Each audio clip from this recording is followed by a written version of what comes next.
Welcome to Sports Spot. Before we begin, hit that like button, share, and subscribe. And don't forget to tap the notification bell for future videos like this one. There's so many records and so much footage of cheating in athletics throughout our history that we might have to make a part 2 for this video.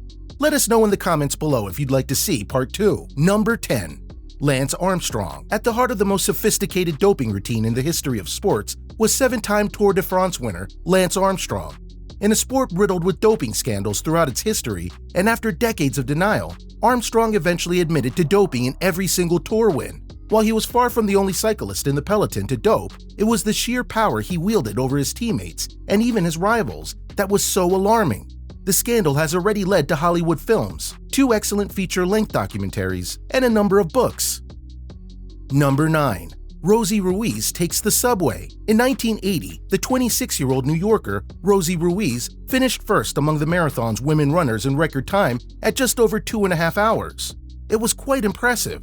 Even more extraordinary was the fact that she was barely perspiring and hardly flushed after running a 26-mile race. Legendary runner Kathrine Switzer, the first woman ever to officially compete in the Boston Marathon, was a television commentator covering the event.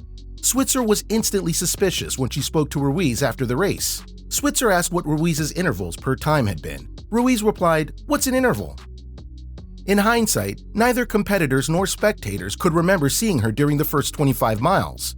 Days after the race, witnesses came forward testifying that they did see her enter the course from the sidelines just a mile before the finish line. Number 8. Joey Niekro scuffing the ball. Twins pitcher Joey Niekro got tossed from the game against the Angels after he was discovered scuffing the ball with an emery board and sandpaper in his pocket.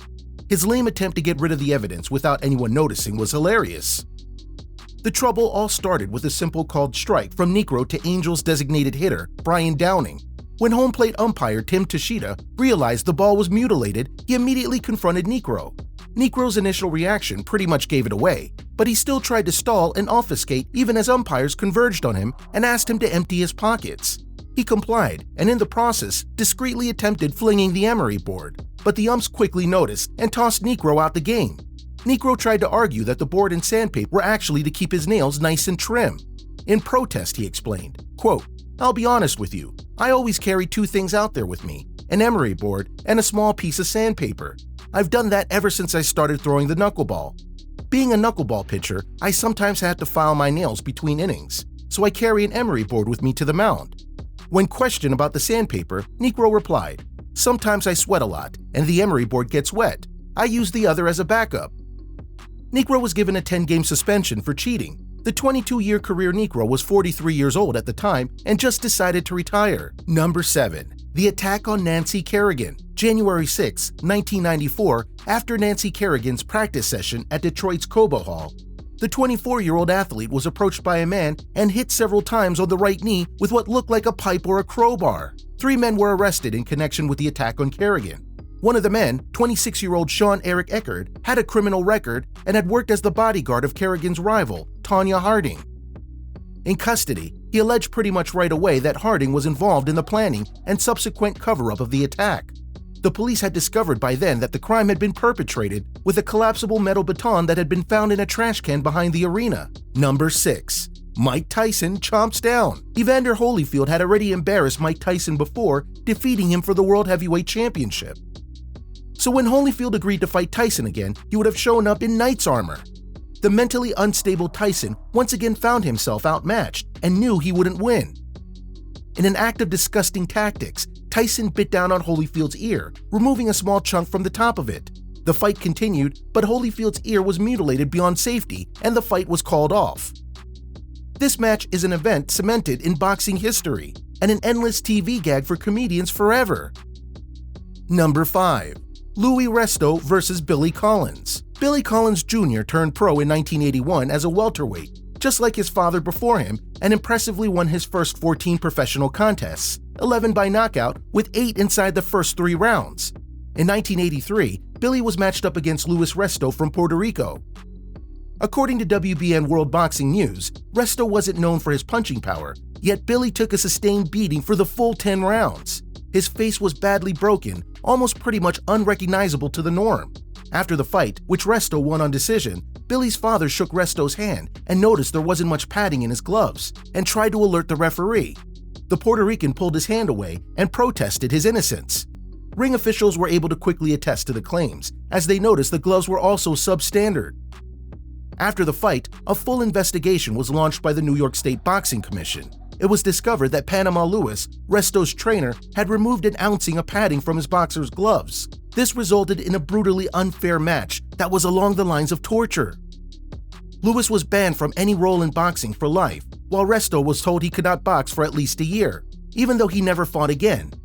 An assault trial was ordered. In 1986, Resto and Lewis were found guilty of using Louis Resto's fist as a deadly weapon and both served 2.5 years in prison. Number 4. East Germany Juicers. In the 1960s, 70s, and 80s, East Germany won a host of Olympic medals, smashing world records in the process. Fast forward to the 21st century, and nearly 200 East German former athletes sued the German pharmaceutical giant, Genopharm, for supplying them with steroids throughout their career. The state-sponsored regime used the anabolic oral steroid Turinabol, which built muscle and improved recovery, but subsequently led to athletes suffering from cancer. Number 3. Overaged baseball players. In 1992, the winning team of the Little League World Series from the Philippines used overaged players and players out of their region. In 2001, a team from the Bronx used an overaged player, Danny Almonte, and in 2014, the top American team from Chicago used players from outside their region. All 3 teams were disqualified retroactively. Number 2. Underage gymnast. In a reversal of the Little League violations, China used an underage gymnast, Dong Fangxiao, in the 2000 Olympics. Dong was 14, 2 years younger than the minimum age. Similar accusations were made in 2008. The Chinese team lost their bronze medal from 2000, and the United States was moved up from 4th to 3rd. Number 1. Spanish basketball. Spain won the basketball ID event at the 2000 Paralympics. However, it was later discovered that 10 out of the 12 players had no disabilities whatsoever and had deliberately failed IQ tests to qualify. The medals were stripped from the Spanish team, and all events for athletes with intellectual disabilities were subsequently removed from the next 2 Summer Paralympics as a result. Yet, the immorality to take advantage of this in this situation is totally unacceptable, and the culprit should have faced punishments to more severe degree. That concludes this video. Comment down below which case of cheating do you think is most repulsive? Or do you think some of these cases of cheating are justified? And also, let us know if you'd like to see a part 2 of this video. Don't forget to smash that like button, share, subscribe, and ring that notification bell. This has been Sports Spot. Until next time.